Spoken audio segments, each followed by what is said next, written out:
Do you want to feel in control when you perform? In today's podcast, I'm going to talk about control and performing. So if you want to feel less out of control when you perform, or you hate the idea of losing control in performance, then this is the one for you. Hi, I'm Hattie Volker from Find Your True Voice, and you're listening to the Courageous Performer podcast, a podcast designed to help people who want to feel comfortable and confident when they're performing, no matter who is watching. And if you're interested in the work that I do, then I've got a live event coming up in April that I'll be talking about at the end of this podcast that might be just the thing for you. This episode, like so many of my episodes, comes out of a coaching session I had with my inner circle, the Courageous Club, a few nights ago. Sue, not her real name, has an audition coming up, and it's a doozy. It's a really big opportunity. It could really transform her career if she gets it. So, #no pressure. So we talked about this, and she realized that she's been procrastinating. She's been predicting exactly how nervous she's going to get and exactly how badly she's going to do. She's been putting pressure on the prep that she has to do in order to do her best. And the fact that the prep isn't actually going very well. Her practice and her rehearsal isn't going brilliantly. Whereas in December, when she had loads of work on, she was singing really well and everything was going beautifully.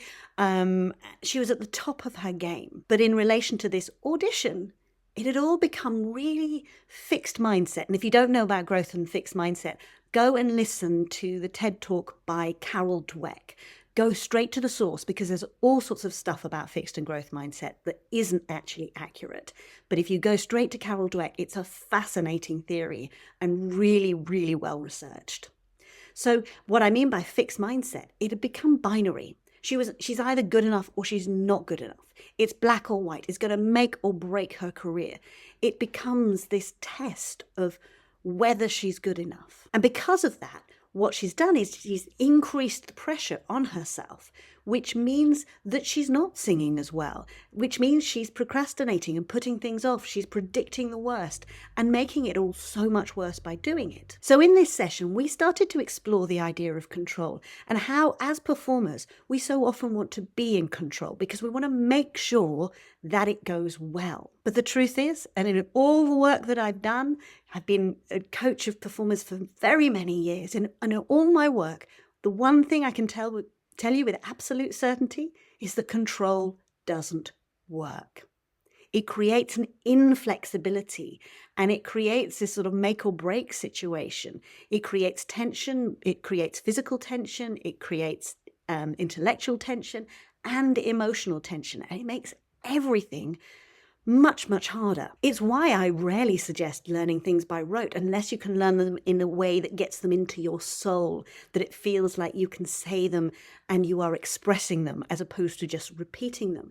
Because otherwise, learning something by rote becomes a cage, not a support. It doesn't ensure you have control and you get everything right. It ensures you're worried about forgetting your words and you're always thinking about what's coming up next, and you're in this rigid cage. And if anything goes not according to plan, you are stuffed. Now, when I discovered this whole theory of how to prepare and how to think about it, how to think about my performance, I thought it would mean I would do less preparation.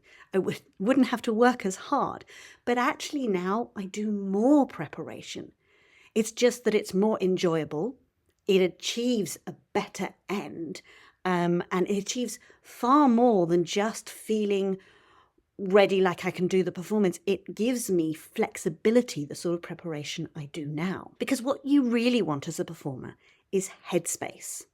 You want headspace to be able to make choices in the moment and to be able to make artistic, intellectual, all sorts of different choices, whether it's fixing something because it's gone wrong or making the most of an opportunity because something's gone not according to plan. If you've got the headspace, you can respond rather than react or freeze. So instead of going into your limbic system and into panic, you can just have the space to make a choice. And actually, you can turn something that might have been a bad thing into an amazing thing. But as I say, this takes a different sort of preparation. The sort of preparation where you are thinking about the narrative and the emotional journey of whatever it is you are performing, whether it's a song, a public speech, a dance, whatever it is, the sort of preparation where you are learning to really tap into what's important in what you're doing. And this leads me to the event I've got coming up in April, because my process of preparation, I call my Free Your Voice process, because the point of it is if you prepare in this way, you free up your voice. You free it up physically, you free it up intellectually, and you free it up emotionally, because you start to focus on different priorities and you start to give yourself flexibility and choice. And that's the process that I'm going to be teaching in April. If you don't want to wait until April, you can find the course online on my website. So go in and find that online. But if you'd like to come and do it live with me in person, and my goodness, I love this day. This is going to be the 4th time I've run it, and I absolutely love running it because the energy in the space is amazing. And I take you through the whole process of how to prepare your material, how to prepare for your audience, how to prepare for your space, how to prepare inside, how to prepare in relation to your anxiety and your fears, and how to bring it all together to have a plan so you know exactly what to do, both before, during, and after the performance. We spend the whole day at the Royal Academy of Music in a fabulous space. And when you're working with other people from all walks of life, so whether they're singers, speakers, actors, dancers, we all have the same thought process around our performances, the same insecurities and the same reactions.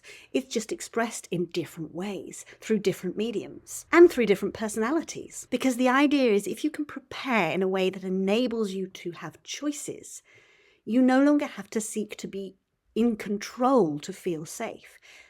Your safety comes from a different thing, from a much more grounded place. And this is something that anybody can achieve. It doesn't matter where you are. I mean, if you knew where I came from and what I was like as a child, you would not recognize me now. Anyone can learn this, and it's about changing where your focus is, changing what you focus on, and understanding what your audience thinks is important. Because your audience doesn't want you to be out of control, but they don't want you to be controlling. And I think what we think of in terms of control is we forget it's not actually binary. Just because you're not controlling doesn't mean you're out of control. There's a space in which you are living, you are present, and you are enjoying. It's like you're riding the waves like a surfer, as opposed to controlling everything with some rigidity. So in terms of the event in April, it's something, as I say, this is the 4th time I've run it. I run it to raise money for charity, as well as to spread this whole idea of a different way of thinking about performance and preparation. The tickets are just £40, but if you book them now, they're just £20 early bird, and I'll put the link below so you can access it. The key thing I want you to take away from this episode is that control is not the answer. In fact, seeking control and trying to control is almost always the issue. As a performer, what you really want is to be able to trust yourself. Trust that you can handle whatever is thrown up, because things almost never go to plan. Trust that you can ride the waves with grace and skill and with fun and enjoyment. Don't seek control. Learn how to trust that you've got this. I'm Hattie Volker from Find Your True Voice. Thank you so much for listening to the Courageous Performer podcast.